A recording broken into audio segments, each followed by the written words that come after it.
Assalamualaikum warahmatullahi wabarakatuh.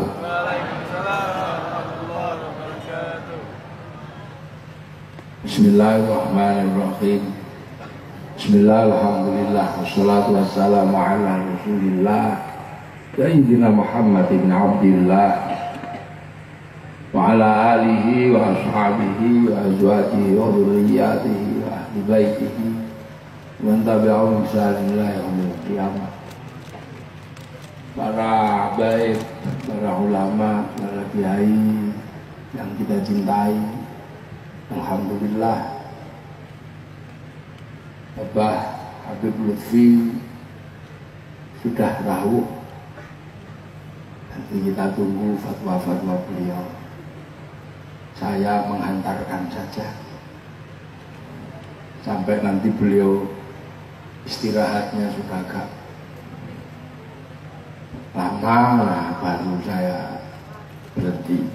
Habibidin yang saya hormati, yang suaranya baru saya dengar malam hari ini. Kalau di Cikarang bareng, tapi di sana soundnya jelek. Udah, jadi tidak keluar. Begitu malam hari ini, suara beliau itu suara milenial.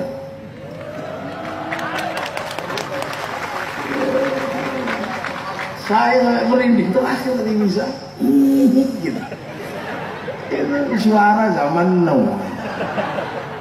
Jadi pas menjadi idola generasi zaman now. Sampai ada lampu-lampu begini. Bapak Rektor yang saya hormati, jajaran Sivitas Akademika Undip, seluruh tamu undangan dari jajaran pemerintah, para apa ini namanya? Kalau Habib saya itu Zahir Mania, Zahir Mania. Nah, mana Zahir Mania ini? Mana suaranya? Mana? Allahumma sholli ala Muhammad. Sallu ala Nabi Muhammad. Sallu ala Nabi Muhammad. Suaranya muda semua ini. Alhamdulillah kita malam hari ini bisa diperkenankan oleh Allah di stadion ya, Stadion Undip Universitas Diponegoro. Ini dari namanya jelas tafaul pada Pangeran Diponegoro. Bahkan nama kodamnya Kodam Diponegoro. Beliau adalah salah satu pahlawan yang membuat Belanda bangkrut. Diponegoro ini yang membuat Belanda bangkrut. Padahal cuma perang selama 5 tahun. Nah, perangnya Pangeran Diponegoro ini dalam catatan Belanda adalah perang yang diolok-olok oleh Belanda. Kenapa? Karena dasar dari perang Pangeran Diponegoro adalah jalan kereta api yang melewati makam nenek moyang Pangeran Diponegoro. Oleh Belanda ini disebut sebagai perang yang disebabkan oleh makam. Sehingga perang ini nggak penting. Karena bagi Belanda yang namanya makam itu ya tempatnya vampir, tempatnya Dracula. Bahkan pengamat-pengamat politik dan pengamat sejarah Indonesia selalu mengkaitkan bahwa perang Diponegoro ini adalah perang yang tidak masuk akal. Masa perang urusan makam yang dilewati rel kereta api harus menumpahkan darah dan nyawa sampai dikenal dengan namanya perang Sabil di tanah Jawa. Ini sesuatu yang menurut pengamat modern disebut perang gila, perang gendeng, perang yang tidak masuk akal. Masuk perang kok urusannya kalau makam. Tapi jangan salah. Ada cara pandang yang berbeda. Terutama bagi orang di Nusantara. Terutama lagi orang di tanah Jawa. Bahwa makam itu bukan semata-mata tempat bersemayamnya jasad orang tidur menuju Allah sampai hari kiamat di alam barzakh. Tapi bagi orang Jawa, terutama orang Islam Jawa, makam itu adalah mata rantai. Mata rantai kehidupan zahiran wa batinan yang tidak boleh hilang. Karena kalau sampai makam itu hilang, manusia mengalami yang namanya missing link atau mata rantai yang hilang. Dan begitu orang kehilangan mata rantai, orang akan mengalami problem psikologis yang akut. Kenapa? Karena kehilangan penghubung dalam satu generasi. Makanya para ulama selalu mengajarkan, jangan kamu lupakan para pendahulumu. Kalau masih hidup, datangilah rumahnya. Kalau sudah meninggal, datangilah kuburnya. Bahkan Rasulullah menyatakan, fazuruha, ziarahlah kuburmu, kubur-kubur para orang tuamu, para saudaramu. Untuk apa? Agar kita tidak kehilangan jejak. Makanya orang di Indonesia ini punya tradisi tersendiri.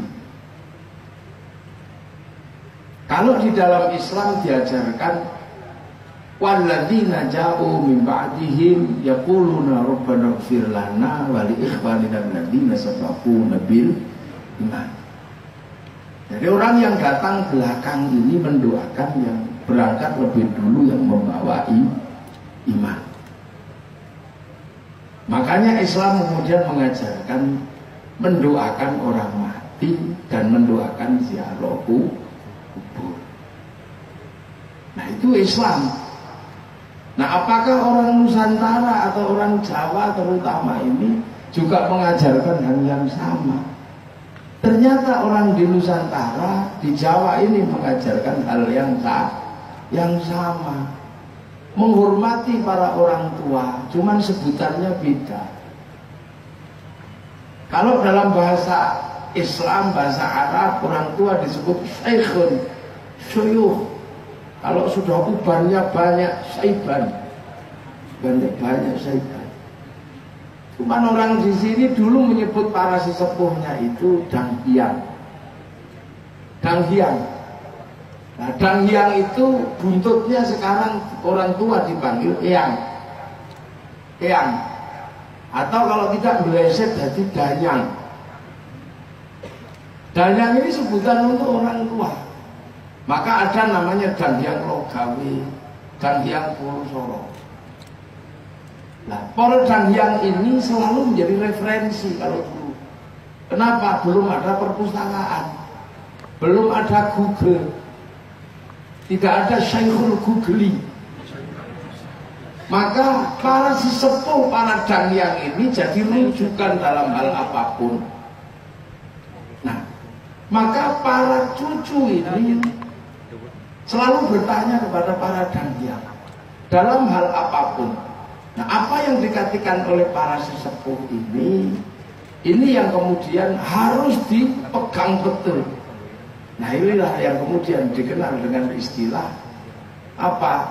Istilah pitutur itu harus dipundi-pundi, ya orang Jawa bilang. Nah, karena dia harus dipundi-pundi, maka para danghyang disebut pepunden. Rumahnya, tempat tinggalnya disebut punden. Nah, anak cucu ini jauh pergi merantau karena mungkin makanannya mulai berkurang. Nah, setiap tahun itu pengen pulang membahagiakan para danghyang membawakan oleh-oleh. Nah itu yang kemudian menghasilkan tradisi mudik di Indonesia. Nah ketika pulang membawakan oleh-oleh, para cucu ini kadang ada yang danghyangnya masih hidup. Nah kalau danghyangnya masih hidup dikasihkan kepada danghyangnya. Nah kalau sudah meninggal dibawa ke tempat ninggalnya. Kenapa? Karena orang Jawa dulu tidak ada makamnya. Karena orang Jawa sebelum Islam itu Hindu. Hindu itu kalau mau mati punya 3 dharma. Dharma pertama namanya Upanishad. Upanishad itu menghilangkan jati diri. Habis jadi rektor berubah menjadi bakul dawet itu Upanishad. Ya. Nah, setelah itu bisa melakukan namanya kabumian. Menjalankan dharma hidup sebagaimana watak bumi. Bumi itu semakin diinjak-injak semakin subur. Jadi semakin dihinakan, semakin direndahkan, semakin baik hatinya. Nah yang ketiga dharmanya namanya upawasa. Upawasa itu sudah berhenti, nggak makan, nggak minum, nggak menyentuh perempuan. Makanya ketika Islam datang, kok nggak makan, nggak minum, nggak menyentuh perempuan, maka kemudian disebut bulan puasa, karena orang di sini sudah kenal istilah puasa. Nah itulah makanya orang di sini nggak ada, apalagi para sesepuh kuburannya di mana. Makanya kalau ada yang bertanya Gajah Mada makamnya di mana, ini pertanyaannya yang salah. Orang Hindu itu tidak dikuburkan, makanya jangan ditanya makamnya di mana. Makanya di perabuan, kalau yang dibakar diperabukan, yang moksa hilang karena tidak ada bekas material dari sisa kehidupannya. Nah yang dibawain oleh-oleh kok sudah nggak ada, dibawa ke tempat terakhirnya, ditemukan apakah sebelum meninggalkan diri atau gimana. Nah itu, nah, dibawain oleh-oleh. Nah Islam itu ternyata juga ngajarin hal yang sama. Islam ini juga mengajarkan bagaimana kita mendatangi para sesepuh. Nah kalau Islam ini mendatangi para sesepuh namanya ziarah. Nah kalau orang sebelum Islam tadi mendatangi para sesepuh namanya serodo. Nah ziarah kalau dijalankan namanya ziarohan kalau di sini. Nah serodo kalau dijalankan namanya nyadran.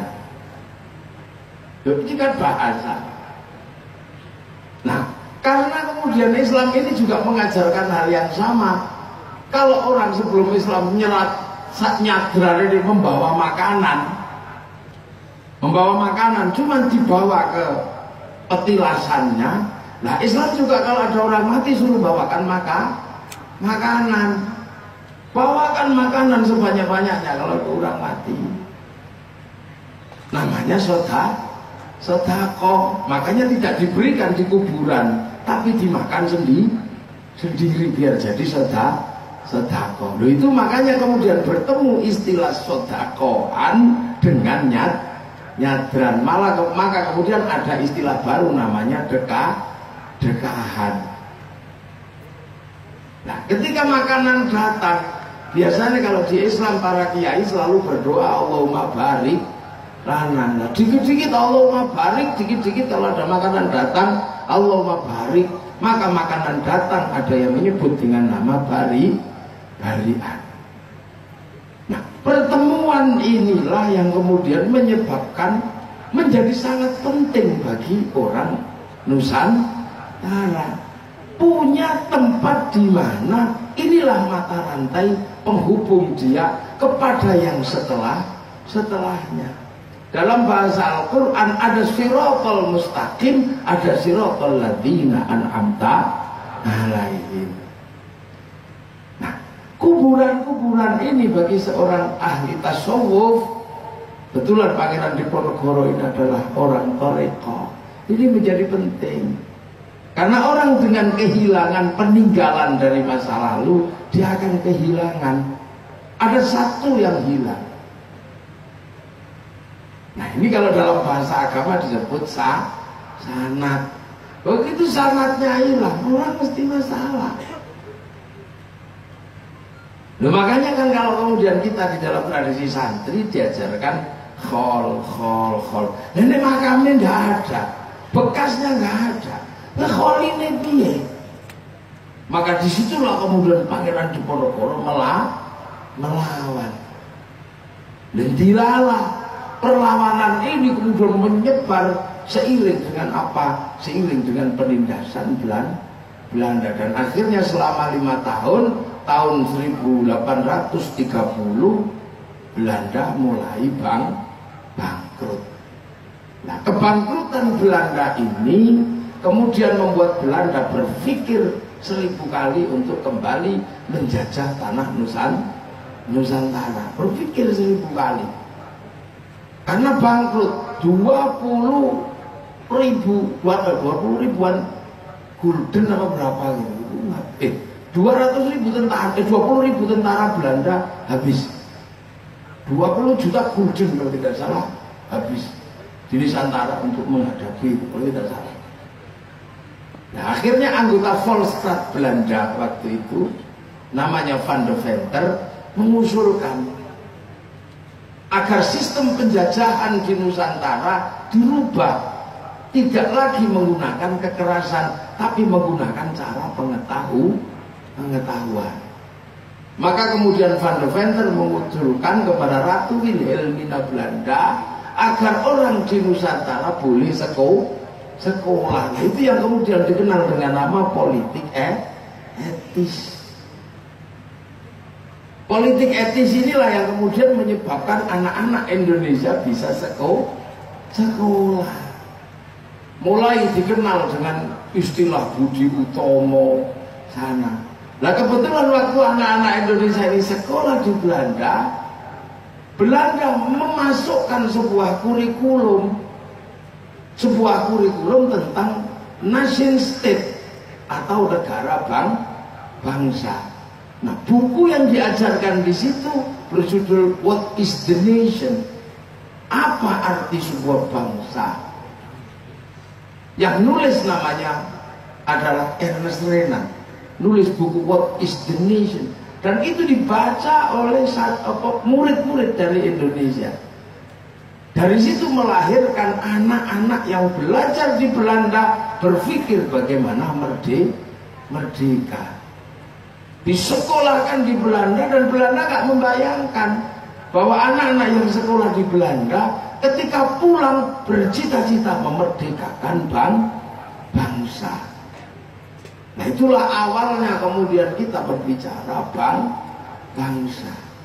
Nah, pembicaraan bangsa ini ternyata sudah dibicarakan di dalam Al-Quran. Apa pembicaraan dalam Al-Quran? Ya ayyuhan nas inna khalaqnakum min dzakarin wa untha wa ja'alnakum syu'uban wa qabaila lita'arafu. Al-Quran menyebut syu'ub, menyebut bangsa yang berbeda-beda. Nah, akhirnya gagasan ini sambung dengan gagasan santri, yang padahal sebelumnya santri menolak politik etisnya Belanda.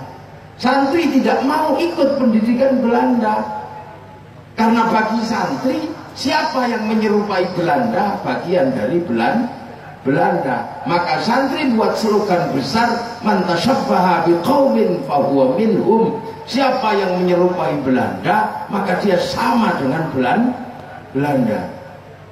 Dan semboyan itu dengan lantang diserukan oleh Hadratus Syekh Kiai Hasyim Asy'ari, ulama dari Jombang yang mendapatkan gelar Hadratus Syekh karena selama di Saudi Arabia waktu itu mampu menghatamkan di luar kepala kitab kutubus sittah, Sahih Bukhari, Sahih Muslim, Sunan Abu Dawud, Nasai, Tirmidzi, Ibnu Majah beserta rijalul hadisnya Mbah Hasyim hafal.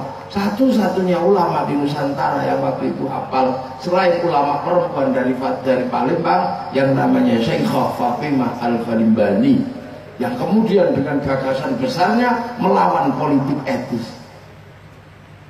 Tidak mau sekolah, bikin pendidikan pesantren. pendidikan yang tidak ada hubungannya dengan Belanda, mengkaji kitab-kitab Islam dari awal sampai akhir, yang akhirnya kemudian Belanda semakin gregetan sama santri. Tapi Belanda nggak punya kekuatan karena perlawanannya menggunakan perlawanan kebudayaan. Akhirnya Belandanya ngalah. Santri dilawan dengan cara santri. Belanda pakai jas, santri nggak mau pakai jas. Belanda pakai celana, santri pakai sarung. Akhirnya Belandanya lama-lama ikut pakai sarung beserta pengikutnya. Ganti santri yang pusing pakai sendal, sana pakai sepatu. Belandanya ikut pakai sendal dan pengikutnya. Sini pusing pakai sendal karena pakai ganti sendal kayu.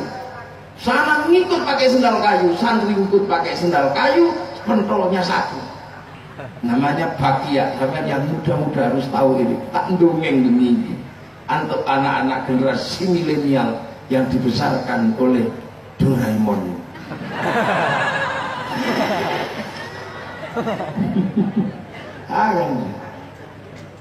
Akhirnya santri-santri yang tidak patuh sama Belanda dikejar sama Belanda.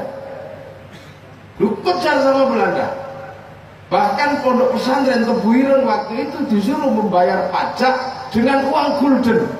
Tapi Kiai Hasyim nggak mau, saya nggak mau karena saya sudah menyatakan siapa yang menyerupai Belanda sama dengan Belanda. Pakai duit gulden berarti sama dengan Belanda mengakui gulden. Kalau mau ambil kerbau, ambillah untuk pajak. Kalau mau ambil beras, ambillah untuk pajak. Tapi kalau kami disuruh pakai pajak dengan uang gulden, kami tidak mau. Akhirnya Belanda ngamuk di pesantren Tebuireng.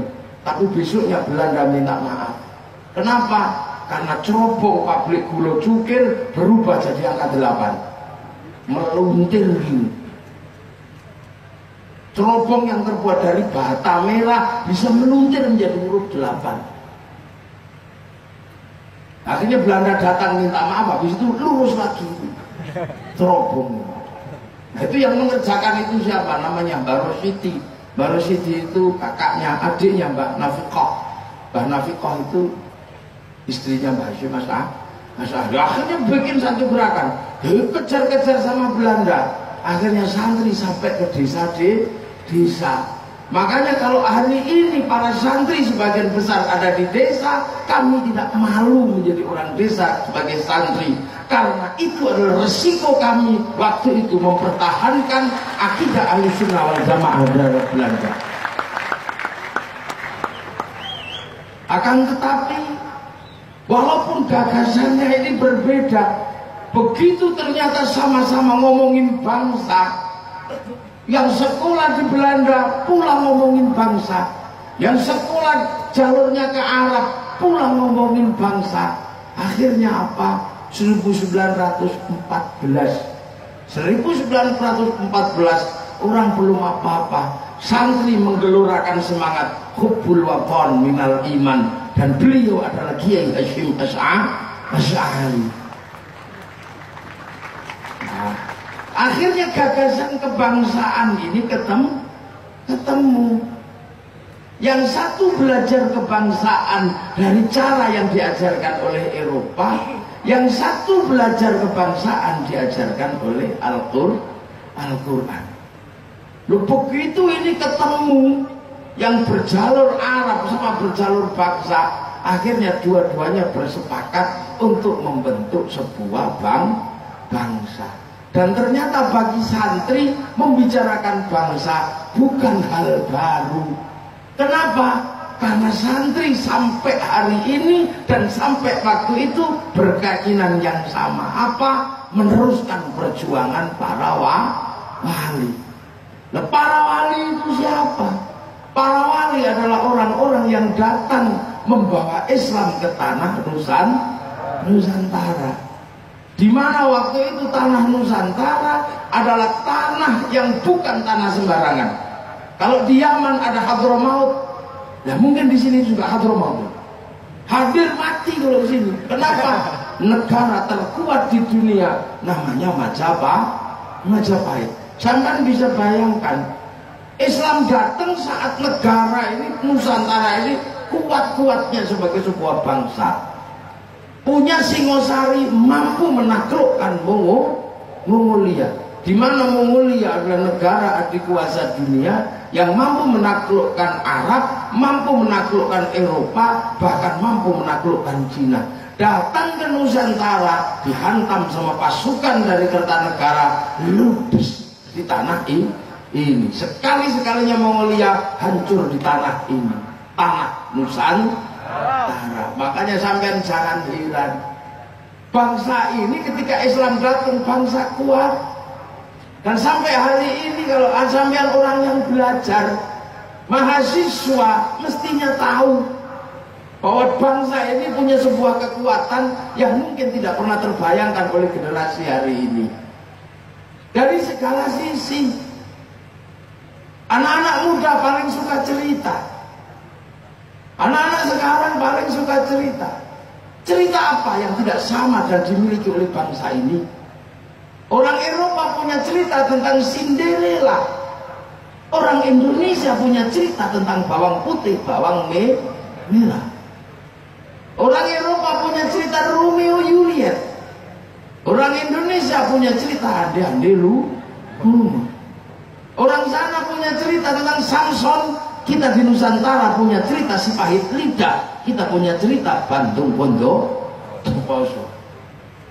Orang sana punya cerita yang namanya cerita apa ini? Kura-kura ninja. Kita punya cerita yang sama, Kancil Nyolong di. Kita punya banyak sama. Loh, jangan salah, kita ini bangsa yang punya segalanya. Dalam sisi bahasa, mana ada bangsa yang punya bahasa sevariatif bangsa Indonesia. Orang Arab bilang Rus, orang Inggris bilang rice, orang Jawa kalau masih di sawah namanya padi. Kalau sudah panen namanya gabah. Kalau sudah digiling namanya kalau gilingnya cuil-cuil namanya menir. Buntel daun namanya lon. Buntel janur namanya kupat. Nah kalau gak dibuntel namanya nasi sego. Ublek-ublek namanya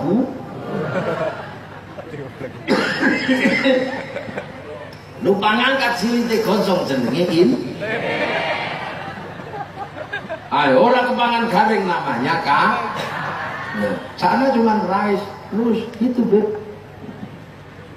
Di Arab bahasa orang jatuh itu sakoto. Kalau orang sini lihat dulu jatuhnya. Kalau ke depan nyung mengguri gep. Mereka glen baru bek itu jatuh di.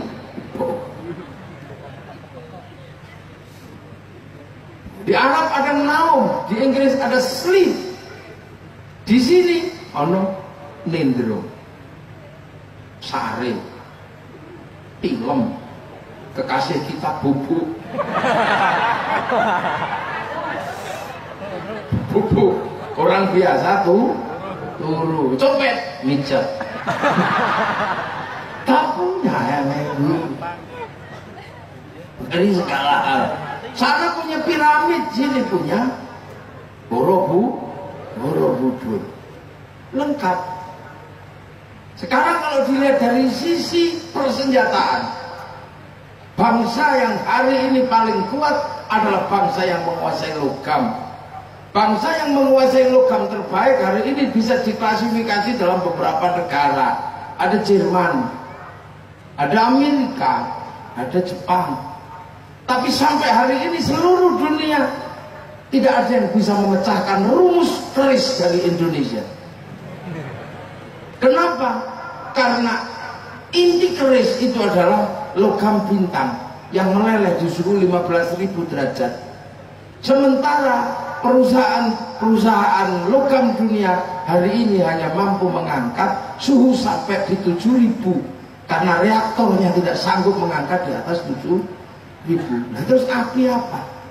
Makanya kalau dilihat dari alat musiknya Nusantara lebih maju. Di Arab alat musiknya terbuat dari kayu, namanya duf atau terbang. Dan kulit kambing, kayu tinggal nebang, kulit kambing tinggal mau motong. Eropa punya alat musik namanya gitar atau aitara, terbuat dari kayu dan tali. Membuatnya tidak susah, kayu tinggal motong, tali tinggal memilin-milin. Tapi Nusantara punya alat musik namanya gamelan, terbuat dari logam. Hanya bangsa yang menguasai ilmu pertambangan yang maju dan penguasaan metalurgi yang mapan mampu membuat alat musik dari logam. Makanya kita akhir-akhir ini apa aja, terutama generasi-generasi milenial ini paling pinter sekarang olok-olok bangsa ini, seolah bangsa ini apapun yang dimiliki adalah buruk. Kenapa? Yang modern mengatakan bangsa ini tidak sesuai dengan Eropa, dan yang belajar agama bangsa ini tidak sesuai dengan Islam. Ini yang masalah. Padahal kalau sampean pengen tahu betapa para ulama, para wali dulu berjuang mati-matian bagaimana bangsa ini mengenal Islam. Dan Islam tidak akan pernah bisa masuk kalau para wali itu dikit-dikit haram, dikit-dikit musyrik, dikit-dikit bid'ah. Tidak akan masuk. Karena apa? Waktu itu semuanya haram. Lihat perempuan, semuanya haram karena perempuan atasnya tidak dikasih baju.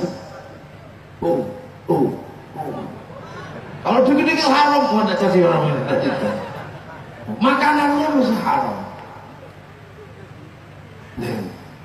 Makanya kadang itu kita ini orang lain membanggakan bangsa ini.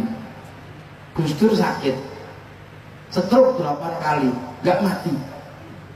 Ini bagi dunia medis adalah fenomena. Ada orang stroke 8 kali kok gak mati, itu satu-satunya Gus Dur itu. Maka para peneliti kesehatan datang ke sini, lihat ada apa Gus Dur. Ternyata orang sana baru kaget, ternyata Gus Dur itu setiap pagi cuma minum air yang ditiup,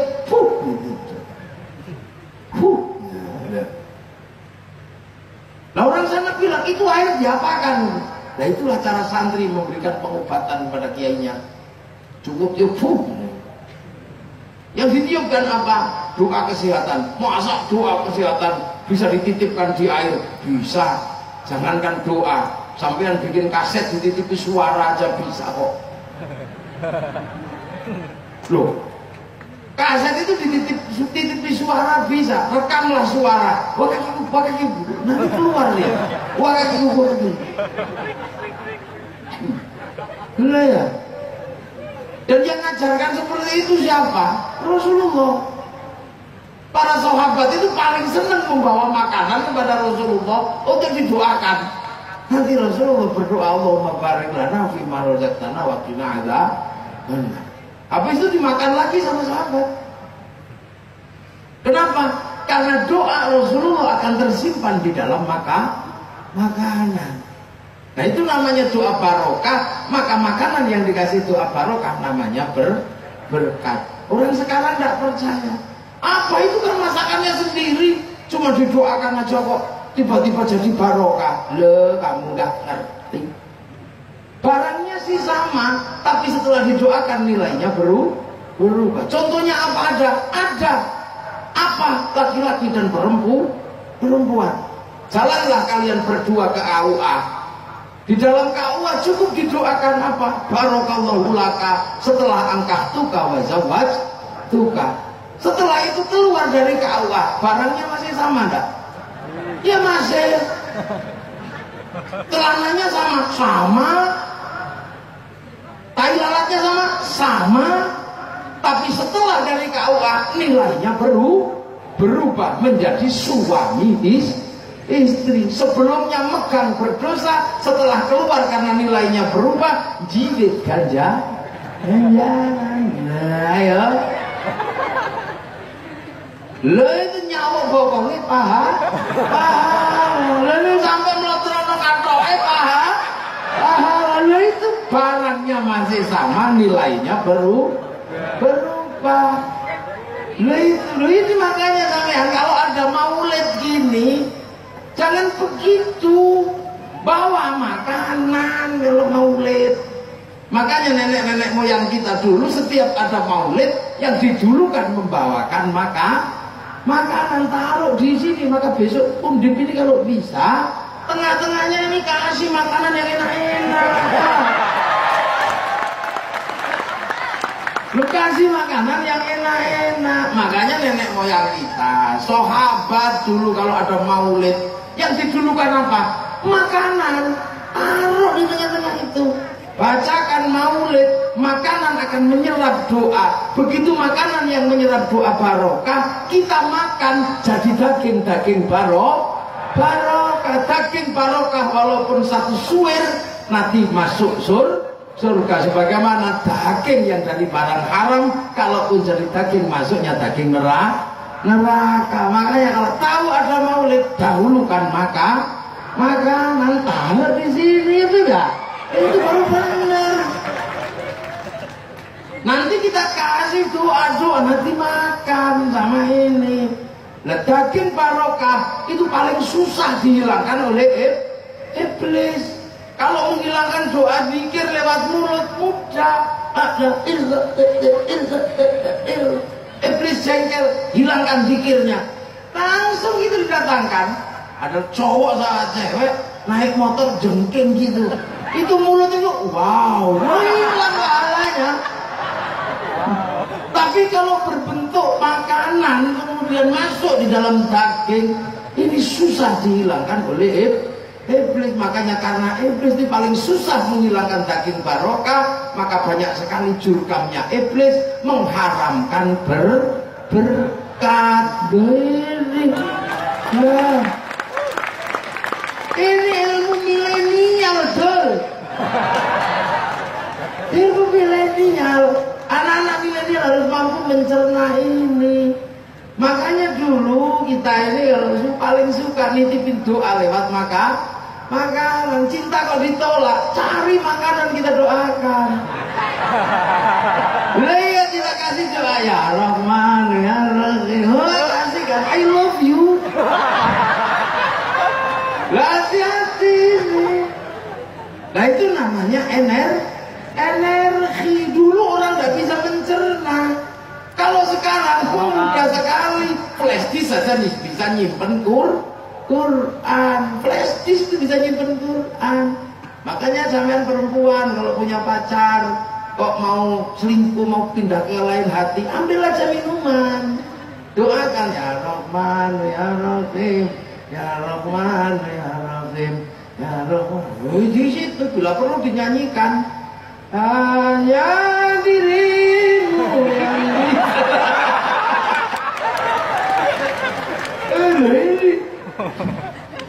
Lah itu caranya. Lah ini yang orang-orang muda nggak tahu. Makanya kalau ada maulid besok, beli sendiri makanan, taruh di sini, tungguin gitu. Nanti begitu habis selesai doa maulid, ambil terus dimakan. Ketitipan daging barokah. Makanya mau syuk, mau ruqyah, biasanya lewat minuman atau makan. Kasih minum, masuk ke dalam seluruh aliran darah, jinnya pergi. Nah itu loh. Nah itu salah satunya. Orang sana heran. Apalagi pengobatan-pengobatan yang lain. Orang Eropa saya ajak jalan-jalan setelah meneliti kultur, lebih heran lagi. Karena satu-satunya negara di dunia yang punya pengobatan online hanya Indonesia. Apa? Anyang-anyangan. Anyang-anyangan itu kalau mengobati pakai cara online. Wong ininya yang anyang-anyangan gak jempolnya yang ditaleni. Nah itu namanya doa share itu. Atau doa yang ditetring itu ya. Loh, orang sakit mata malah dikasih obat kencing gitu loh. Coba sininya bernanah malah dimasuk ke sini. Tapi itu kalau bukan pengobatan Indonesia tidak ada.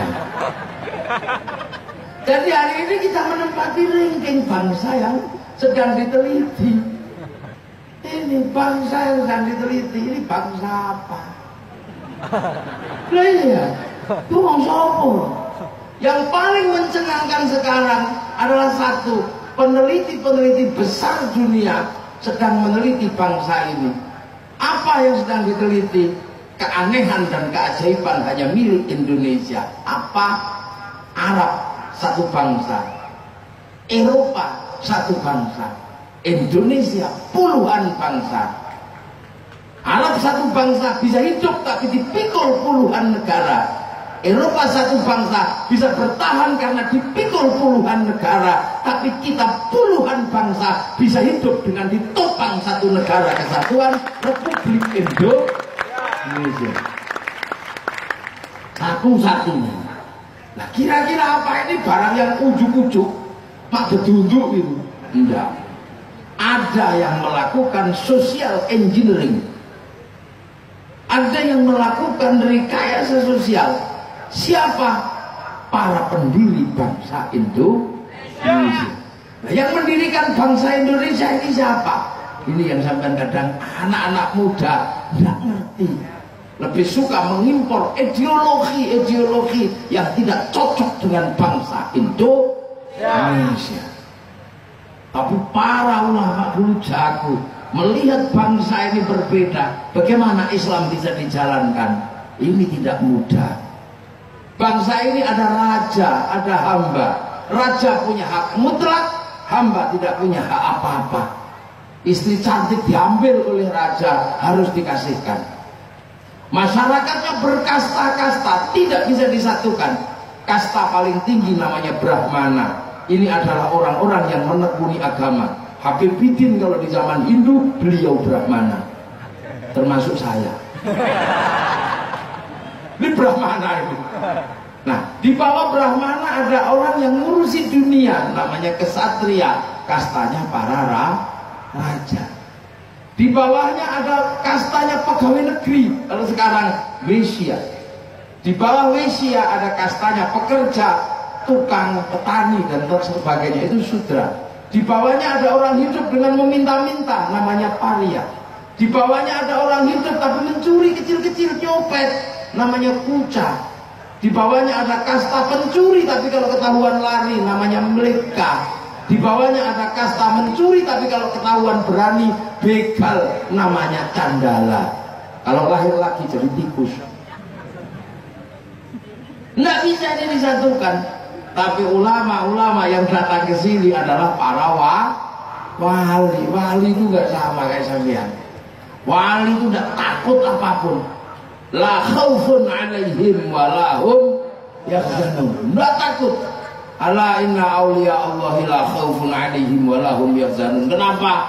Karena para wali ini kerjaannya cuma satu, download programnya Allah Subhanahu wa ta'ala. Dengan cara apa? Innal ladzina qalu rabbuna Allah tsumma istaqamu fala khaufun 'alaihim wa lahum yahzanun. Orang yang menyatakan Rabbuna Allah, Allah Tuhanku, tsumma istaqamu, kemudian mengambil sikap istiqomah. Makanya Syaikhul Qadir Al-Jilani menyebut fa inna ma'al usri yusra, inna ma'al usri yusra, disebut dalam zikirnya selama 25 tahun. Download fa inna ma'al usri yusra, inna ma'al usri yusra 25 tahun. Sunan Kalijogo download la haula wala quwata illa billahil aliyil azim 3 tahun. Sunan Geseng download ya Hayyu ya Qayyum 3 tahun, walaupun keliru yo kayuku yo kayu. Saridin download Allahu Akbar selama 3 tahun, walaupun keliru lowo bubar bubar. Tapi download betulan. Sampean pernah nggak download? Nggak pernah sampean. Jangankan 3 tahun, download 1 jam listriknya mati. Ya Allah, ya Allah, ya Allah, ya Allah, ya Allah. Sampean nggak kelas wali itu download kok gitu. Ya Allah, ya Allah, ya Allah, ya Allah, ya Allah, ya Allah, ya Allah, ya Allah, ya Allah, pokoknya panas. Ya Allah, ya Allah, ya Allah, suwene. Kalian nggak punya program karena nggak pernah download. Akhirnya kalian tidak punya wifi. Para wali kenapa punya wifi bisa ila ruhi? bisa diakses karena pernah download. Siapa nggak pernah? Makanya selalu cari wifi gratisan. Kalau ada kiai datang barokah. Ini download gratisan ini. Ini wifi gratisan ini. Ini model ini. Makanya banyak salah. Para wali Nabi qalu rabbuna Allah tsumma istaqamu. Makanya para wali alladzina qalu rabbuna Allah tsumma istaqamu tatanazzalu alaihimul malaika. Punya boloh malaikat. Makanya para wali tidak takut apa-apa karena boloh malaikat boloh nih Gusti Allah. Tanya malaikat, apa paling Mbah, hujannya kapan Mbah ini Mbah? Ya para wali enggak langsung wah kira-kira enggak. Tanya malaikat penjaga hujan, Kang. Lebarannya kapan hujan Kang? 3 hari lagi, Mas, 3 hari lagi. Oke, Mbah. Hujan tenanan wis tak kobolon nih kok. Makanya para wali dalam situasi seperti itu, para wali konsultasinya ke sana. Makanya nggak heran lihat kayak gitu. Oh, ya. Ini datang sebagai ulama, sebagai syekh, sebagai ustaz. Ternyata sampai di sini orang sini nggak kenal syekhun ustadzun, kenalnya kiai. Dia nanya sama malaikat, Kang, nek sampai di sini syekhun disebut kiai bagaimana? Nggak apa-apa, udah nggak apa-apa. Loh, makanya para wali berani. Allah disebut pangeran, nggak khawatir keteresut. Syekhun ustadzun disebut kiai, nggak khawatir keteresut. Tilmizun muridun disebut santri, nggak khawatir keselip. Musola disebut langgar, nggak khawatir hilang lah musolanya. Tapi langgarnya yang kalah, akhirnya langgar menjadi musola. Syekhun ustadzun berubah menjadi kiai, dan kiai yang menang, yang kalah kebun kiai selamat. Menang, nggak pernah takut. Nah itu makanya wali-wali itu benar. Tapi pelan-pelan memasukkan bagaimana Islam jalan. Kasta-kasta harus dilebur. Kekuasaan ini, Raja Hamba harus digiling ini. Gimana caranya? Maka kemudian para wali memperkenalkan model kehidupan baru yang mampu melebur Raja dan Hamba, yang mampu melebur kasta. Hidup model baru inilah yang dalam bahasa Islam disebut musyarakah. Maka kemudian dikenalkan istilah musyarakah dan dibentuk musyarakah yang kemudian dikenal dengan bahasa masyarakat. Hebatnya para wali. Setelah terbentuk musyarakah masyarakat, Raja Hamba Kawula Gusti pelan-pelan hilang. Nah kalau dalam kehidupan musyarakah, orang harus saling mengerti, harus saling bertanggung jawab. Itu cara Islam. Yang punya konsep hidup bersama saling mengerti dan saling bertanggung jawab. Siapa yang punya konsep hidup sebesar itu? Rasulullah Muhammad SAW.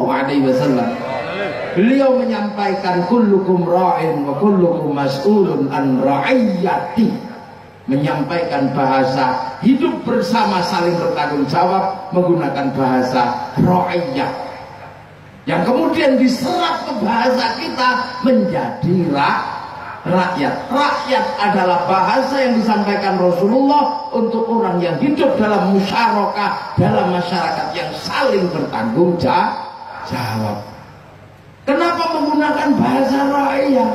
Karena ini orang yang berbeda-beda, harus disatukan dan saling bertanggung jawab. Begitu menjadi rakyat, hilanglah kalimat kafir dari Indonesia. Kenapa hilang kafir? Kafir adalah orang yang bukan Islam, yang menentang Islam.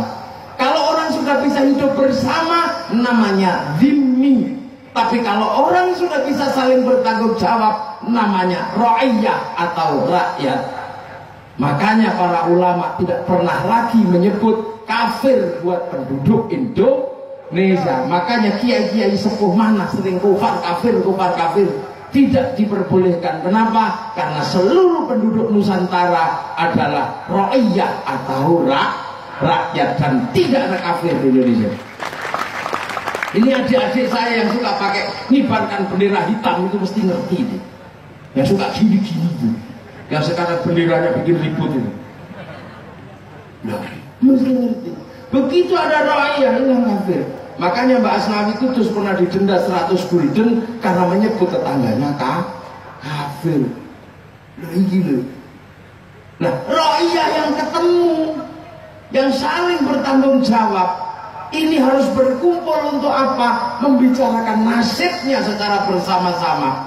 Membicarakan nasib secara bersama-sama yang dilakukan oleh ra'iyah, dituntun oleh bahasa Al-Quran, disebut dengan bahasa Al-Quran apa? Wasyawirhum fil amri. Maka ra'iyah yang hidup bersama membicarakan nasibnya disebut musyawarah. Itu bahasa Al-Quran. Kalau musyawarah jangan menang-menangan sendiri, harus bertoleransi, saling berbagi. Musyawarah yang saling berbagi dan tidak menang-menang sendiri. Dalam bahasa Al-Quran disebut tafassahu fil majalis fafsahu yafsahillah. Maka ra'iyah dalam musyarakah yang bermusyawarah disebut majelis. Di Quran itu ya sembrono ya. Nah kalau sudah seperti itu maka akan mengangkat pemimpin ra'iyah ini. Pemimpinnya harus memenuhi standar apa? Standar yang diberikan oleh Allah yang pernah disampaikan. Wasi'a kursiyyuhus samawat. Maka kedudukan ra'iyah yang akan memimpin disebut kursi. Ini bangsamu kurang Quran apa dulu? Dan satu-satunya bangsa Islam di dunia yang sanggup mengambil kalimat ra'iyah, kursiyun, musyawarah, majelis hanya ulama Indonesia. Tidak ada yang lain. Tapi karena yang membentuk musyawarah, membentuk ra'iyah, membentuk majelis, membentuk musyarakah adalah para wali, maka kemudian teritori dari Sabang sampai Merauke di mana ra'iyah berada disebut wilayah. Apa artinya?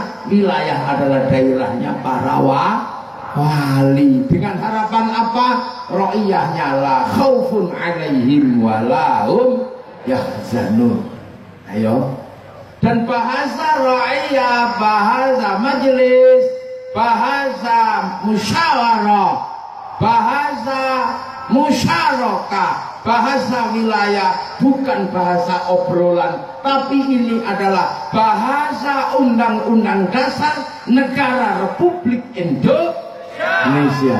Ayo, munio, negaramu togut, tapuk lambimu ya.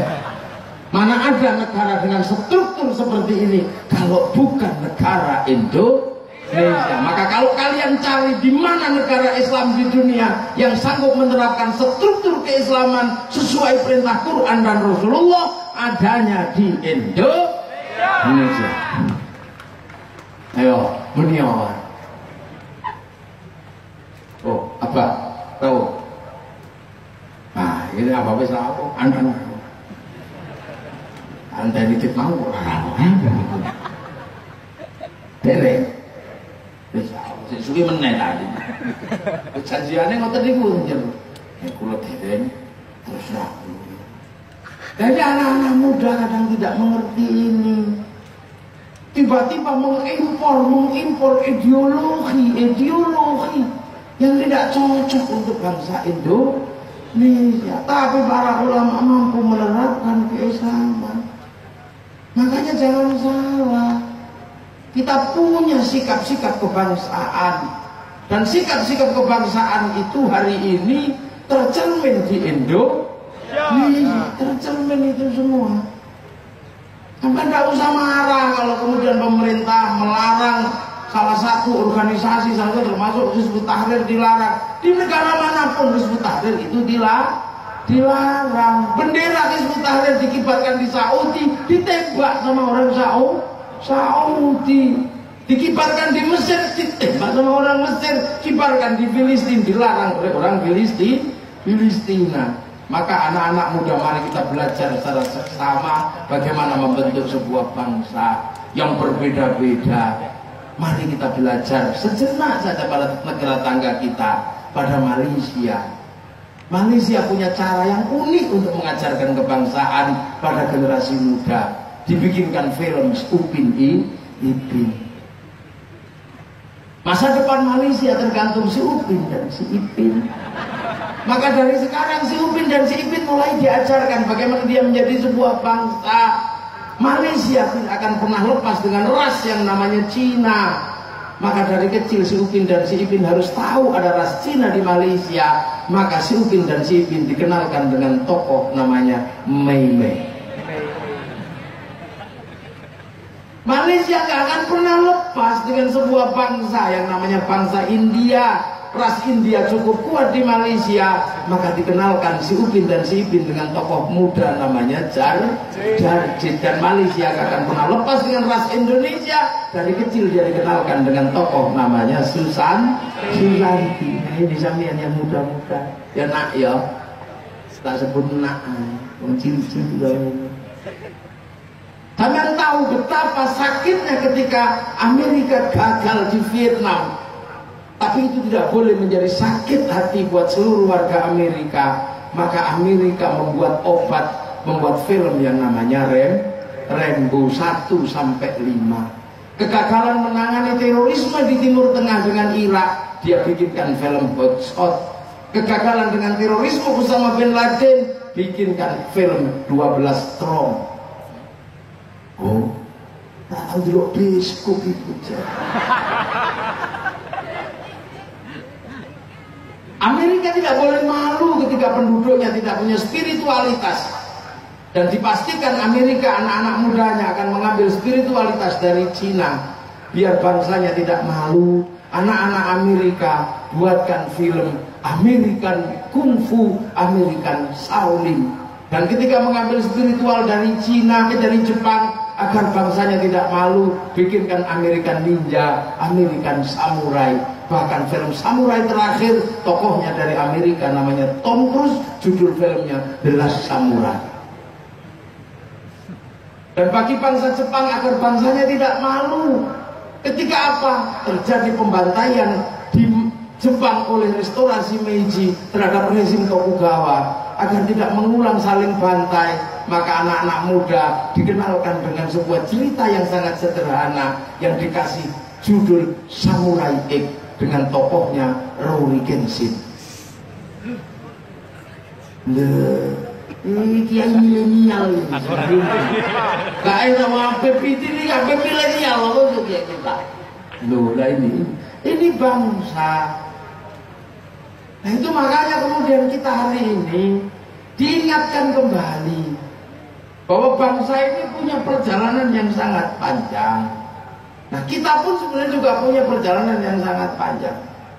Termasuk kita menerima Islam ini juga perjalanannya sangat panjang. Dialami oleh para pendiri bangsa sebelumnya sampai kita ini. Nah kemudian generasi berikutnya, kemudian generasi berikutnya, dan begitu seterusnya.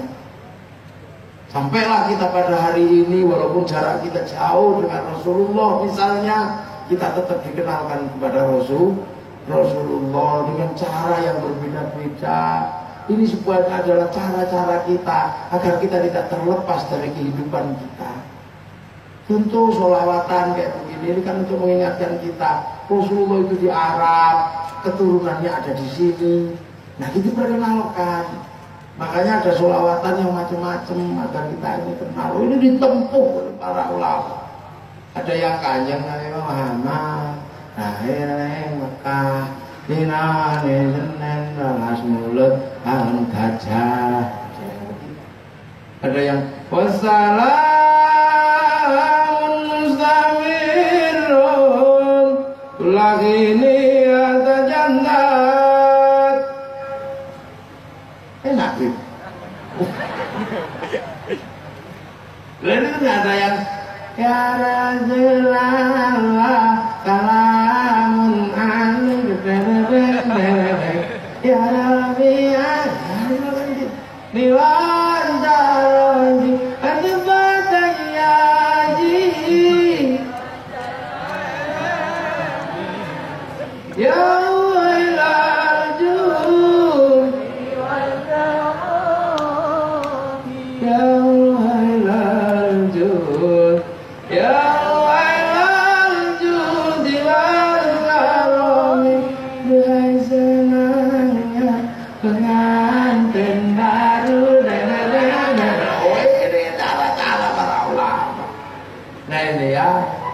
Ini maka jangan kaget, ada yang dikenalkan dengan cara Habib Syekh. Ya nana, ya nana, ya nana, ya nana, ya nana bi Muhammad, zalikal fadlu min Allah.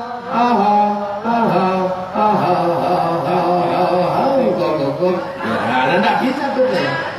Saya ini selalu gagal kalau niru Habib Syekh. Kalau depannya itu taruhan bagus saya. Tapi pas gogoknya nggak bisa saya. Enggak itu. Nah akhirnya kita ini tidak kebayang ya. Sampai Habib Ali Al-Jufri menyatakan, saya belum pernah ketemu sebuah bangsa yang kecintaannya pada Rasulullah mengalahkan orang Indonesia. Ya, gimana orang diajari gini? Sampai yang ngerti sholawatan, yang nggak ngerti bawa bendera. Ya ini. Ada bendera slang, ada bendera yang halal. Nah akhirnya tumbuh menjadi pencinta-pencinta Rasul kayak begini. Yang kadang saya juga nggak bisa membayangkan. Ada anak sholawatan itu. Terus ada yang berkomentar, wah itu berlebihan. Kalau saya sih enggak. Orang cinta itu ya begitu-itu. Bahasa cinta itu ya orang ketemu pacarnya dari jauh aja, yes gitu. Nah sekarang pada itu kalimatnya berlebihan biasa aja. Ada yang bilang mulu, bahkan musyrik. Entahlah kalau orang cinta itu begitu. Cinta kekasihnya, dek wajahmu seperti purnama. Padahal jelek. Lan ta'amtun anta madaran, anta nurun fauqa nur, anta iksiru wa walid, anta misbahus sudur. Orang cinta itu loh yang macam-macam, dek. Sehari aku tidak bertemu denganmu, mati aku. Lah itu nek ditelok dari kalimat fikih kan yang musyrik, masuk ketemu gak ketemu sehari itu mati. Tapi kalau bahasa cinta biasa aja. Roma Irama kehilangan cintanya, dia ungkapkan dengan bahasa yang musyrik. Ku tahu rumus dunia. Emang kamu ngerti rumusnya dunia? Ya Allah aja. Bahkan kalau cinta hilang, tanyanya kepada Allah. Kalau cinta itu aneh. Seandainya aku bertemu Tuhan, akan ku tanyakan tentang dirimu. Lain Indonesia kan dengan sholawat, dengan menerima insya Allah kita ini akan kembali kepada real dasar menjadi sebuah bangsa yang bangkit. Dan untuk itu maka anakku semua ya, kita nikmati bangsa ini sebagai sebuah bentuk, ada musyawarah, ada ra'iyah, ada musyawarah, dan ini tinggal kita isi. Nggak usah kita ribut khilafah. Nggak usah ribut, karena itu ditanamkan di negeri manapun nggak jalan.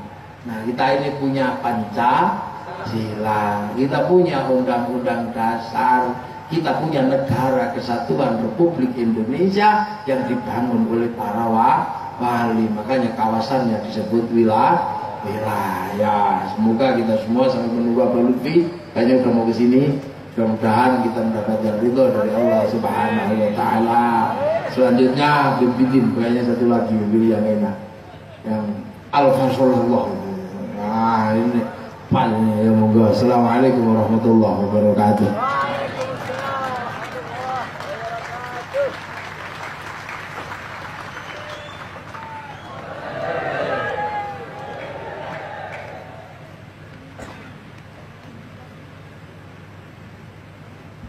Kepada Kiai Haji Ahmad Muafiq kami sampaikan terima kasih.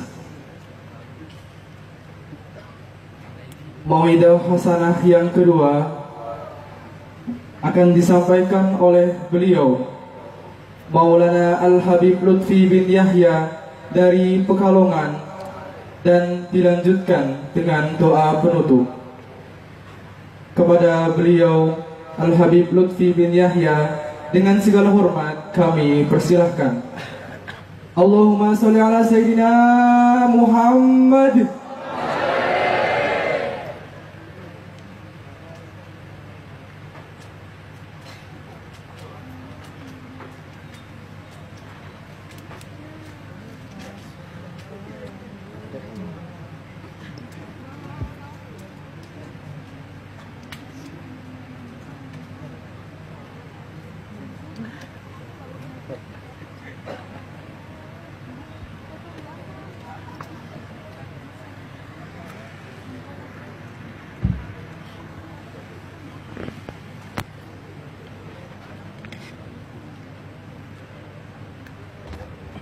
صلوا على النبي محمد. يا حبيب القلب يا خير البرايا يا ليت بالحق رسول الهدايا يا رسول الله يا حبيب الله يا رسول الله يا حبيب الله انت جد يا طه بنور الهداية يا رسول الله يا رسول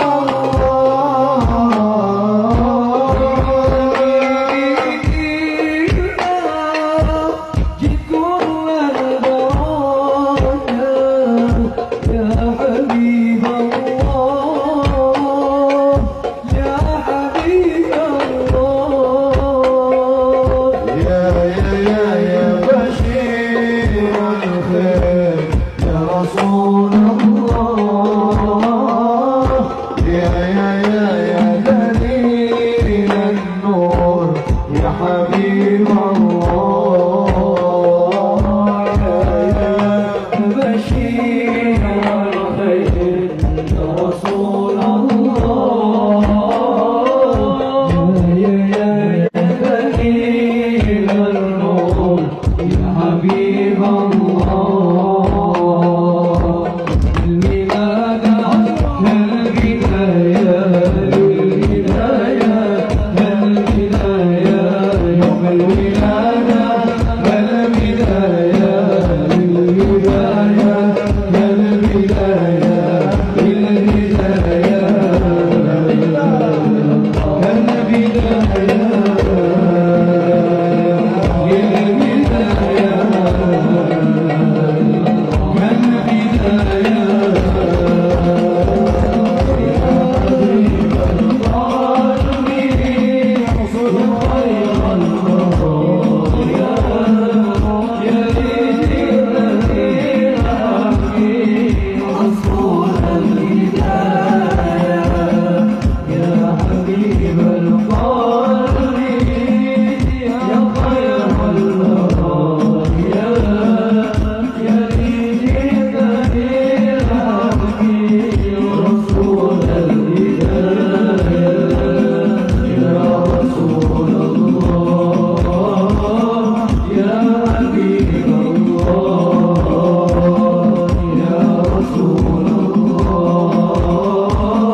صلوا على النبي محمد.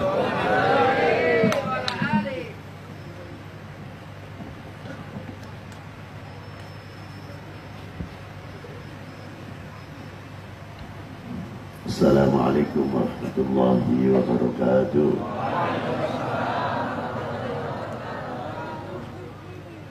الحمد لله وحده موصوف بكل كمال منزه عن كل نفس ليس كمثله شيء وهو كامل الكمال غني عمن سواه. والصلاة والسلام على سيد الكامل بالفضائل الذي خصصته في الآذان بصاحب جميع صفات الكمالية المنفرد بخلقه وخلوقه بأشرف الخصوصية جامع الحسنات القدسية القرآنية النبي الأمي المكتوب بين كتفيه خاتم النبوة الحبيب العالي القدر العظيم الجاه ولم يخلق الخلاق خلقا مثله لا قبله ولا بعده أفضل منه وأكرم منزلته عند حضرة سلطان المملكة الأحدية وجعلته واسطة العظمى لأهل لا إله إلا الله سيدنا محمد رسول الله مفتاح دار السلام في مقعد صدق عند مليك مقتدر ذي الجلال والكمال والإكرام صلى الله عليه وعلى آله وأصحابه في كل لمحة ونفس عدد ما وسعه علم الله. أما بعد. Hadratil Muhtaram al-Mukarramun, para sesepuh, bini sepuh, para alim ulama, juga yang saya hormati para habaib, yang saya hormati Bapak Rektor, Bapak Dekan, Bapak Ketua Senat, para dosen, yang saya hormati Bapak Gubernur atau yang mewakilinya, Bapak Dandim, Bapak Kapolres, Pak Camat Padan Damil, Pak Kapolsek serta jajarannya, Bapak-bapak dan instansi pemerintahan sipil TNI Polri yang selalu kita banggakan, dan yang saya hormati adik-adikku, para pelajar di Undip ini. Kami sangat membanggakan kepada kalian. Semoga Allah Ta'ala memberikan ilmu yang manfaat di dini wa dunya wal akhirat. Dunia sekarang ini sangat memerlukan pertumbuhan seperti kita-kita ini, kalian-kalian ini khususnya.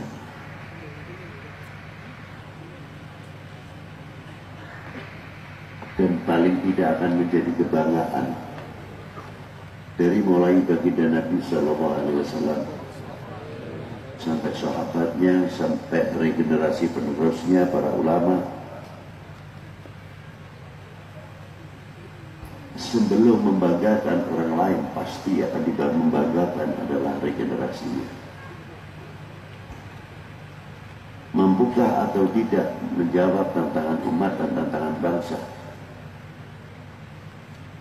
yang melahirkan isi Al-Quran yang ditinggalkan oleh baginda Nabi Sallallahu Alaihi Wasallam untuk menjadi pegangan kita semua, yang ada di dalamnya bukan teks belaka atau dogma, tapi dogma yang sangat universal dan dogma yang sangat university, walaupun dengan bahasa-bahasa global di dalamnya, menjadi pembekalan untuk generasi penerusnya mampu mengurai atau menemukan mutiara-mutiara yang ada di dalam min kulli harfin, setiap huruf, wa min kulli kalimatin, setiap kalimah, wa min kulli ayatin, setiap ayat, apa yang ada di dalam Al-Quranul Karim.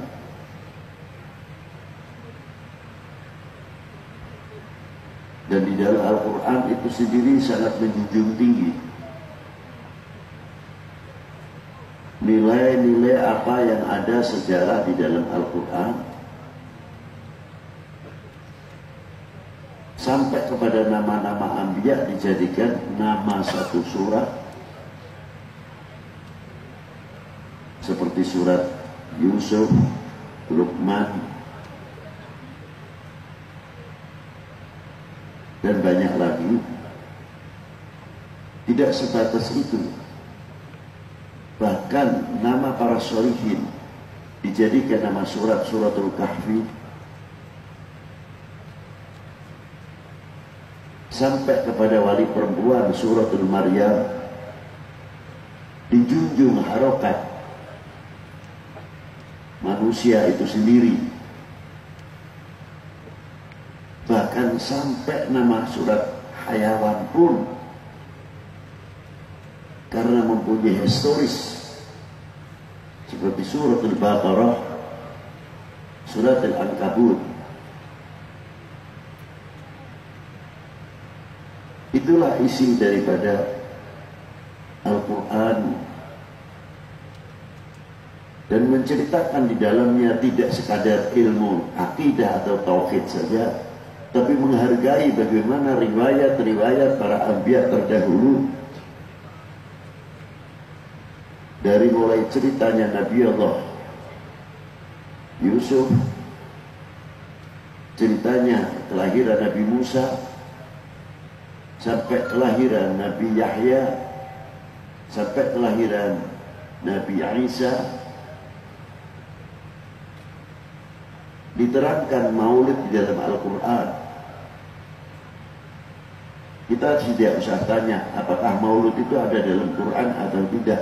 Bacaannya yang benar sih, sudah cukup.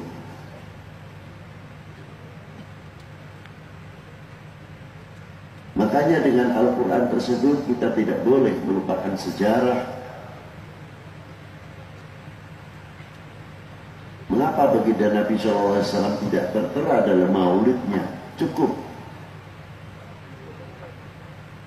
dengan ayat-ayatnya, laqad ja'akum rasulun min anfusikum azizun 'alaihi ma 'anittum harisun 'alaikum bil mu'minina raufur rahim, global. Tidak secara detail hari mauludnya, tanggalnya. Karena para anbiya terdahulu banyak umat yang tidak menjumpai karena zaman yang berbeda.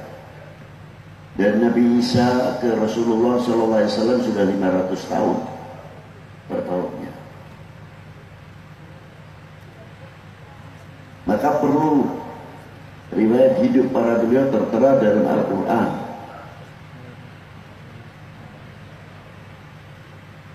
Akan tetapi baginda Nabi SAW tidak banyak sekali yang tertera dalam maulidnya dalam Al-Quran. Karena apa? Umat yang menyaksikan sudah cukup banyak pada waktu zaman kehidupan Rasulullah SAW. Sedangkan saksi kehidupan zaman Nabi Isa hanya tertera mungkin di dalam Injil, Taurat, khususnya Al-Quran.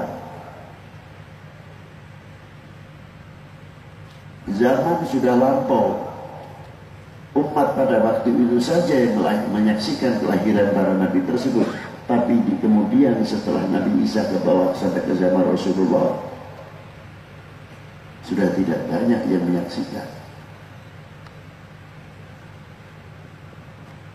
Dari itu, dengan adanya barokah maulud di mana saja kita kembangkan, di antara menghidupkan sejarah kembali,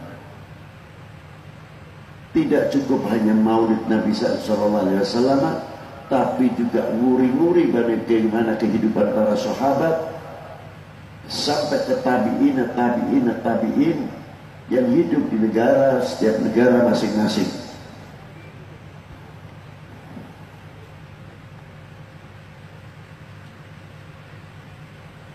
Kita mengetahui para ulama-ulama bagaimana perjuangannya di suatu negeri.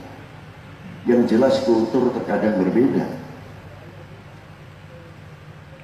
Juga ulama-ulama yang ada di Indonesia khususnya tidak terlepas bagaimana caranya membuat satu adaptasi pada waktu itu.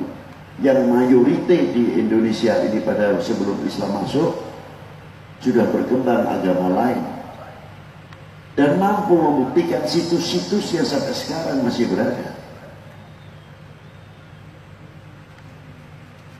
Seandainya penganutnya itu bertanya untuk membuktikan keberadaan tokoh tersebut, masih bisa menunjukkan kuilnya atau candinya dan lain sebagainya.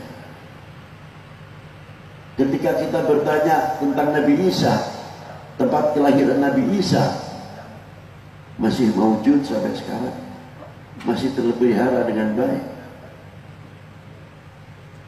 Tapi ketika kita bertanya, di mana tempat kelahiran Rasulullah, di mana rumah tangga baginda Nabi SAW, di mana peninggalan sahabat-sahabat, rata.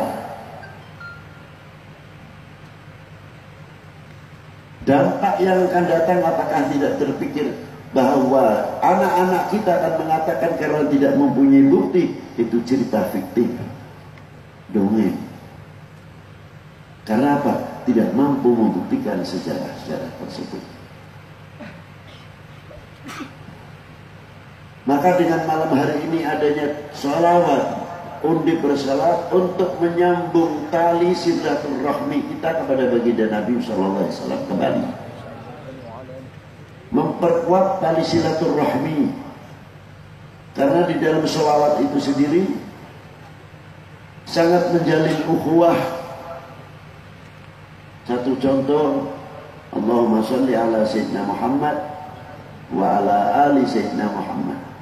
Dalam maqamati doa, Imam Syafi'i menekankan kalimah wa ala ali, maknanya ummah Sayyidina Muhammad SAW.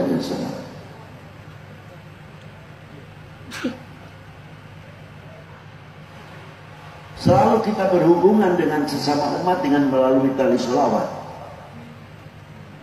Selalu kita berhubungan dengan baginda Nabi SAW. Bukan sekadar kita membaca sallallahu ala Muhammad, Allahumma sholli ala sayyidina Muhammad, tapi kita memikirkan, membayangkan bagaimana perjuangan beliau baginda Nabi SAW. Dengan selawat itu kita akan menggugah untuk diri kita mau bercermin, sehingga kita tidak kehilangan tuntunan yang telah tinggalkan oleh baginda Nabi SAW.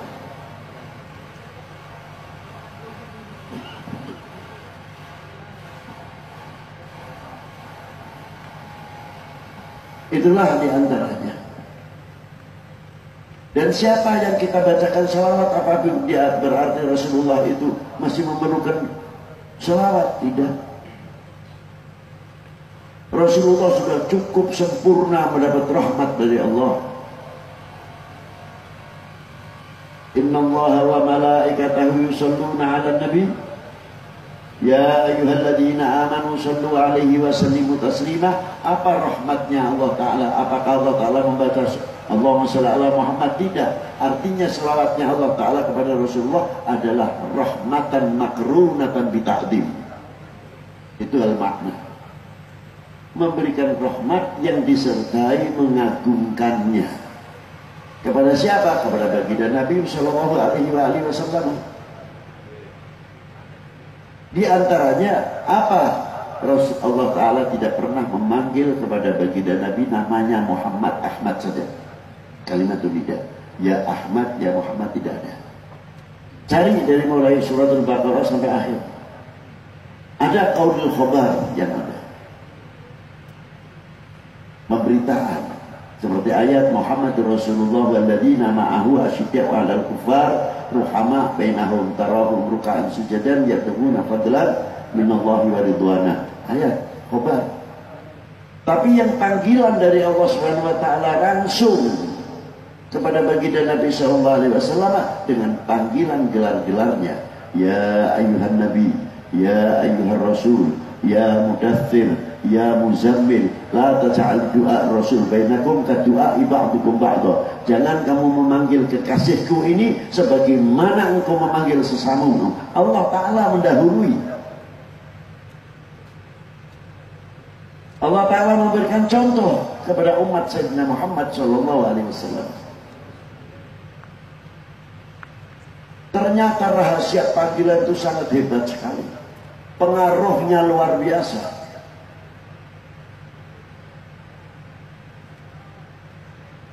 Saya beri misal, ada seorang Pak RT Senom. Umurnya mungkin jauh dari saya, tapi sudah terpilih Bapak sewilayahnya. Kalau kita panggil mungkin namanya Fulan, ya saya panggil Fulan saja pantaran anak saya kok, sebaya dengan anak saya, tidak ada masalah.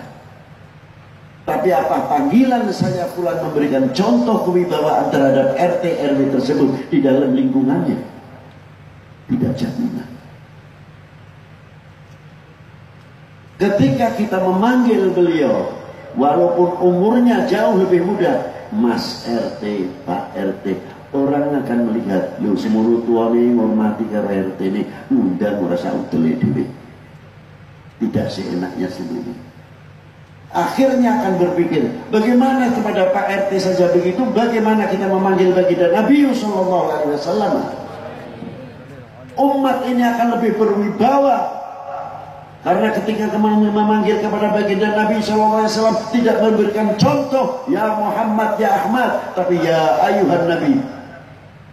Kewibawaan umat bukan kewibawaan Rasulullah yang naik, umatnya yang naik.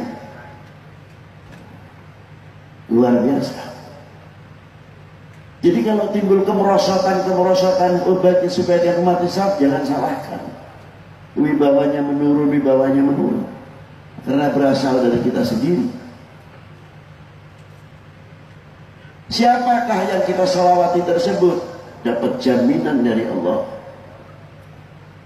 Qul in kuntum tuhibbunallaha fattabi'uni yuhibbukumullah. Siapa yang diperintahkan untuk mengucapkan fattabi'uni? Kalimat qul, katakanlah ya habibi, in kuntum tuhibbunallah, bila kalian semuanya mencintaiku. Ini isyarat ayat. Sudah menunjukkan orang yang paling dicintai oleh Allah dan orang yang paling cinta kepada Allah. Maka disuruh oleh Allah untuk mengucapkan fattabi'uni, katakanlah ya habibi, ikutilah kami.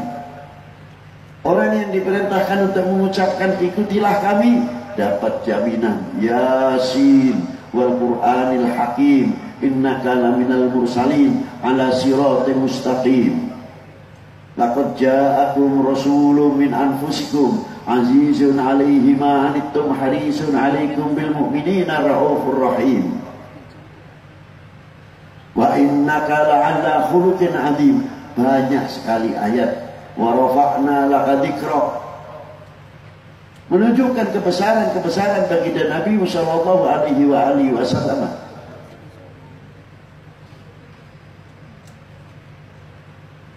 Bertanya satu sahabat, sejauh mana kita kategorikan orang yang beriman ya Rasulullah? Dijawab, tidak ahbabtallah, selagi engkau mencintai kepada Allah. Selanjutnya ya Rasulullah, selagi engkau mencintai utusannya. Selanjutnya ya Rasulullah, mencintai, mengikuti sunnahnya, tarekatnya. Bukan sunnahnya, tarekatnya dahulu, tapi mahabbahnya dahulu kepada Rasulullah. Apa perbedaannya? Kalau orang mengikuti sunnah karena mahabbah kepada Rasulullah, insya Allah tidak banyak memperhitungkan iki pahalane piro, ganjarane apa. Karena langsung senang. Itu perbedaannya. Dan orang mahabbah lebih cenderung akan menutupi. Ini orang biasa. Kalau pada Rasulullah mustahil. Rasulullah tidak ada cacat. Sesama kita, kalau kita mencintai seseorang, pasti akan menutupi aibnya, kekurangan yang kita cintai. Kalau sampai membuka orang yang kita cintai, membuka aibnya, berarti masih setengah-setengah orang itu cintanya. Kalau orang mencintai, kita tarik lebih jauh. Mencintai bangsa ini, tanah air ini, pasti kita tidak akan bisa menutupi segala kekurangannya. Karena apa? Kami bukan Tuhan. Tanah air ini bukan Tuhan, ciptaan yang maha kuasa. Pasti dalam segala kekurangannya. Fajar yang maha dalam segala sifatnya adalah cuma wahdahu la syarikalah, Allah subhanahu wa ta'ala. Jauh dari sifat kekurangan. Selain Allah, tempatnya segala kekurangan. Walaupun demikian, karena kita mencintai, tidak akan membuka aib dan menguntungkan orang lain, sehingga bangsa lain oknumnya bertepuk melihat negara kita.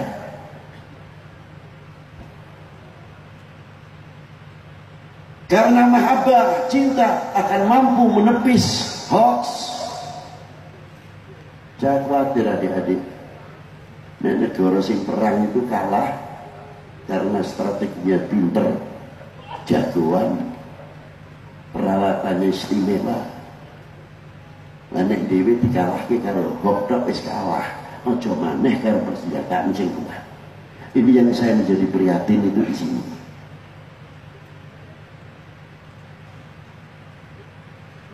Karena apa? Mudah terpengaruh dengan suara-suara yang ingin memecah belah umat ini atau bangsa ini, karena mahabbahnya paling tidak kita telah melentur. Tahu gak, kalau kita kuat mahabbahnya akan saling menutupi, tapi tidak berarti menutupi kejelekan kita. Makanya penting pentingnya mahabbah di sini sampai Rasulullah menggarisbawahi wal yatafatun nas fil iman ala qadri tafawudihim fi mahabbati. Kadar bobot iman seseorang adalah tergantung kecintaannya kepada aku. Bila cintanya sama Rasulullah luar biasa, pasti imannya akan semakin kuat. Tapi bila mana imannya merosot, karena mahabbahnya orang itu melesur. Hadis ini banyak dimanfaatkan oleh oknum-oknum. Bagaimana cara menghancurkan umat Islam khususnya, bagaimana cara menghancurkan umat beragama pada umumnya, dan bagaimana cara menghancurkan bangsa ini oleh bangsa itu sendiri. Ditafsirkannya berbeda. Oh, kalau begitu kadar bobot iman seseorang, cintanya tergantung cintanya kepada Rasulnya. Jadi kalau mau menghancurkan umat Islam khususnya, umat beragama pada umumnya, kurangi itu kecintaannya, kendorin kecintaannya, supaya tidak cinta. Bikin Muhammad biasa, orang biasa, bedanya Nabi, terima wahyu, kita tidak, dengan segala macam-macam dan sebagainya. Tidak perlu banyak baca sholawat itu buat apa dan sebagainya. Kendorin di sini. Supaya apa? Intinya mahabbah kita itu melentur. Begitu pula caranya bagaimana mengurangi kecintaan kita kepada para sahabat, cinta kita kepada para aulia, para ulama tidak terlepas.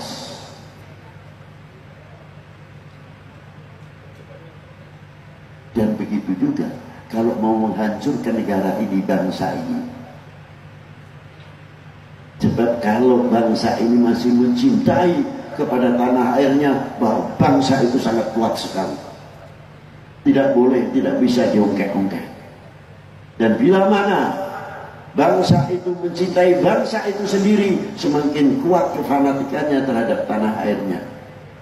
Jauhkan mereka kepercayaannya kepada pemerintahannya, jauhkan pemerintah kepada TNI-nya, jauhkan kepercayaannya kepada Polri-nya, jauhkan kepercayaan kepada ulamanya, jauhkan kepada ekonomi Indonesia. Tidak percaya ekonomi Indonesia, tidak percaya pertanian Indonesia, itu syarat untuk menghancurkan Indonesia. Wahai bangsaku yang kubanggakan, relakah negerimu terpecah belah? Jawab yang keras, jangan basa-basi, jawab yang tegas. Relakah negerimu terpecah belah? Ya. Saya bangga generasi muda mampu menjawab tidak. Saya terang-terang masalah ini, saya tidak nangis. Saya takut hancur Indonesia ini. Apa jadinya kalau sudah Indonesia terpecah belah? Siapa yang paling bangga dan tertawa? Sadar atau tidak? Kalian 1945 di mana? 47 di mana? 48 di mana? 49 di mana? Sampai 55 di mana? 65 kita ada di mana? Tinggal mengisi kemerdekaan yang kurang lurus, betul kan? Tinggal itu. Bagian rasa terima kasih kami kepada para pendiri-pendiri bangsa ini. Kalau mereka bisa jerit di dalam bakanya, paling tidak para beliau akan mengucapkan, wahai bangsaku yang kubanggakan, tolong jangan kecewakan kami yang telah aku rintis menjadi negara kesatuan persatuan Republik Indonesia. Berkibarnya tegaknya kembali sang-saka merah putih. Namun apa yang kau dapati sekarang? Nangis para beliau. Mungkin kalau kita dengar, untungnya kita nggak dengar. Maka dari itu, dengan sholawat Nabi SAW meningkatkan kecintaan kami kepada baginda Nabi SAW, kepada para ulama, kepada tanah airnya, karena itu benteng yang kokoh untuk keutuhan NKRI. Terima kasih. Assalamualaikum warahmatullahi wabarakatuh.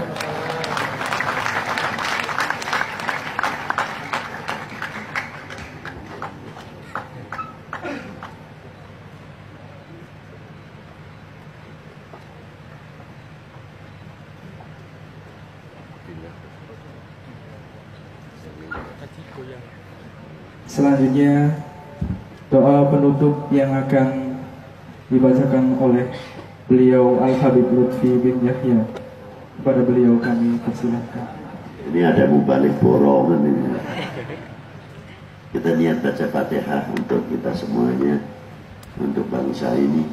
Semoga dijauhkan dari perpecahan, semoga dijauhkan dari segala fitnah, semoga dijauhkan oleh Allah dari segala pecah belah, semoga dijauhkan dari segala ketidakpercayaan sesama kita, semoga jauhkan dari bala yang akan turun dari langit, yang akan tumbuh, akan keluar dari bumi ini. Persatukanlah bangsa kami ya Allah dalam tali ruhama, dalam kasih sayangmu, dan jauhkanlah bangsa kami ya Allah dari kerugian-kerugian di dunia ini sampai akhirat nanti. Makmurkanlah, sejahterakanlah dalam bidang pendidikannya, dalam dunia ekonomi, dalam dunia pertanian, dan jadikanlah generasi-generasi ini jadi hamba-Mu yang soleh. Dan aku minta kepadamu ya Allah, khususnya untuk mahasiswa di Undip ini, seandainya Engkau memberikan fadl kepada aku, rahmat, kelak bisa masuk di dalam jannah-Mu bersama baginda Nabi SAW. Aku mohon jangan lupakan anak-anakku Undip ini semuanya. Bisiril Fatihah.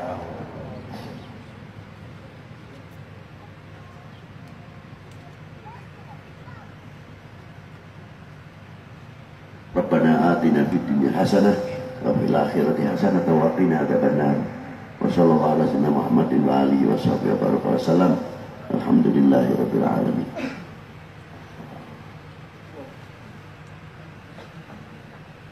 Terima kasih kami sampaikan. Semoga apa yang telah beliau sampaikan dapat menjadi penyejuk dan cahaya untuk hati kita. Alhamdulillahirabbil alamin. Acara demi acara telah usai dengan khidmah. Kami selaku pembawa acara memohon maaf yang sebesar-besarnya apabila terdapat kesalahan dalam perkataan ataupun perbuatan. Terima kasih kepada segenap hadirin dan hadirat yang telah hadir. Semoga pertemuan ini akan senantiasa menjadi terjaga di lain waktu, dan semoga kebersamaan ini menjadi kenangan kita dalam kebersamaan di akhirat kelak. Sebelumnya kami dari panitia mengundang hadirin dan jamaah sekalian dalam acara Jawa Tengah berzikir dan bersolawat bersama Majelis Maulid wa Ta'lim Riyadul Jannah yang insya Allah akan dihadiri oleh Al-Habib Umar Mutahar dan Kiai Haji Yahya Al-Mutamakin dan tamu undangan yang lainnya. Insya Allah akan diadakan pada hari Sabtu 10 November 2018 Ba'da Isya di Masjid Agung Jawa Tengah. Al-afu minkum ila aqwamit thoriq. Assalamualaikum warahmatullahi wabarakatuh. Allahumma sholli ala sayyidina